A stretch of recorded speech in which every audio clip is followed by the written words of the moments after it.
Does anyone remember that Tuba Knight meme? Well, if you're coming from the Tuba Warriors Discord, then of course you do, but if not, join the server, link in the description. I'll try to keep the explanation brief. Probably since the invention of the sousaphone, band kids have been doing the band kid thing of all time by putting sousaphone bells on their heads. By 2018, someone had the idea to introduce the internet to it, and people loved it. A couple months later, someone had the largely unrelated idea to put Twilight Princess music over a tarantula with a beagle chip on its head. In late 2019, this absolute legend had the idea to do the same thing with one of the tuba person images, but better. He decided to compose entirely new music for his Tuba Wizard boss theme, and everyone liked that. He did it again with the Heavy Tuba Gunner. Even more people liked that. What really pushed it over the edge was the Tuba Knight boss theme, being far more emotional and meaningful than its predecessors, so people started writing stories. Some of them are jokes, but many are actually meaningful and engaging. Fast forward, and we have hundreds of Tuba Warrior boss themes, both original and not. Enough hive mind lore to fill a fandom wiki, twice, and a Discord server with people crazy enough to actually make games from the 7-year-old meme, like me. Whew, okay, now that the backstory is out of the way, what about my game? You know what this video is about. Well, let me just say that it isn't just a one-for-one recreation of most of the internet-created story, henceforth referred to as the hive mind. The most noticeable divergence is that the Tuba Knight is now the player as opposed to a tragic anti-villain. Also, the Brass Empire isn't the only big bad in the story, as you'll find out soon. There are other differences, but it would take far too long to comb through every possible Tuba Warrior for the slightest discrepancy. For now, the lore. Centuries ago, a land known as the Orchestra was united under the mysterious conductor who suddenly disappeared and left the orchestra to its own devices. It split into the 4 races: Brass, a warlike people residing in the barren cold desert known as the Flats; Woodwind, a diverse race in the windy woods that considers all of its sub-races equal except one; String, composed of seafarers on the stringed sea; and Percussion, made up of monks hiding along the percussion range. They each have their own nation, but in the center of the orchestra is a neutral city known as the Podium, which is where the conductor once ruled. However, the once mighty city is little more than ruins where very few instruments remain. Now, in the modern day, the Tuba Knight gets caught up in an international revolt in the works to potentially bring back the conductor. That's the big stuff you need to know, but what about the gameplay? The best analog is the Mario and Luigi games, as you can dodge an enemy's attacks. However, there are 2 big differences. First, you have full 4-directional dodging, allowing you to jump over a low attack, duck under a high attack, step back from a vertical slash, or block something that would hit you otherwise. As such, it will be more about memorization and less about timing. Second, the enemies can do the same thing. You can swing high with up, stab low with down, and slash with forward. You can also hit back to wind up for a powerful stab that ignores the enemy's dodges, but is a bit slower and has lower DPS. Also, I guess this isn't in the script, but there's only one character that you can control at a time.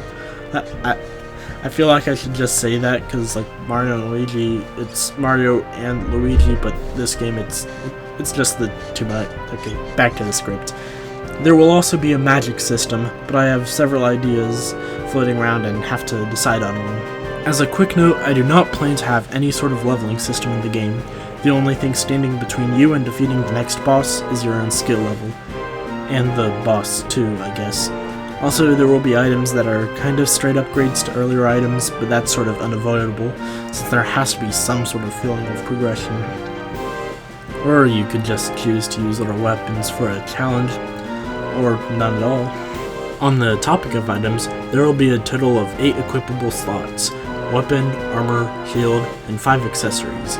I'll also give them all sorts of impactful stats that encourage experimenting and variety. Instead of the players just using the most recent and therefore most powerful items, I want them to use items that work the best with other items that fit into their playstyles.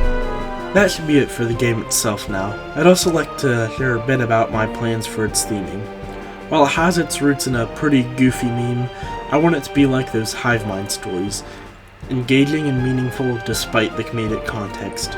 It's sorta like Hollow Knight, which is about bugs and magic. On their own, magic bugs are kinda goofy, but the game presents it in such a way it still feels like a serious story. Now, I don't want this to be quite as depressing as Hollow Knight, but I'm not interested in making any game that's just a massive joke. Sure, there will be some lighthearted parts, but I don't want it to drown out the meaningful story. Yes, this will be a completely serious game based on a meme. Also, I want the music to be a standout feature of the game. After all, it is what started the better part of this meme, and they are instruments, so it would be kind of ironic if the music wasn't good. What about the timeline of events? What's going on leading up to release? Until then, I plan to post a devlog about once every month, but that may slow down if I get too busy. Also, I'm working towards an open beta/demo so I can address major issues and bugs before it's too late, and give people the opportunity to get interested in the game before its release. As for this devlog series, since the game's story-based and I don't want to spoil anything, they'll be slightly different from the usual "this is what I did." Instead, I'll address a different aspect of development each time and run you through my thought process. It'll mostly cycle through topics like programming, game design, world building, art, and music composition to cover all my bases. Also, they will have updates on the actual development if there's anything to report, though the updates won't be the main focus of the videos. These devlogs will probably be on the shorter side since I'm a concise speaker and they're secondary to the actual game. If you're here to know what stage my game's in right now, it's still extremely early on, but core features like a dialogue system and basic combat are done. I'm slowly chipping away at the art alongside blocking out the storyline, since I want this game to release before the turn of the century, and making a flowchart detailing the game's progression, since just writing it out like a story is not very good if you want to have multiple endings and choices along the way. Oh yeah, there will be multiple endings. Don't worry though, I'm currently planning on having 2 of the 3 endings be equally canon.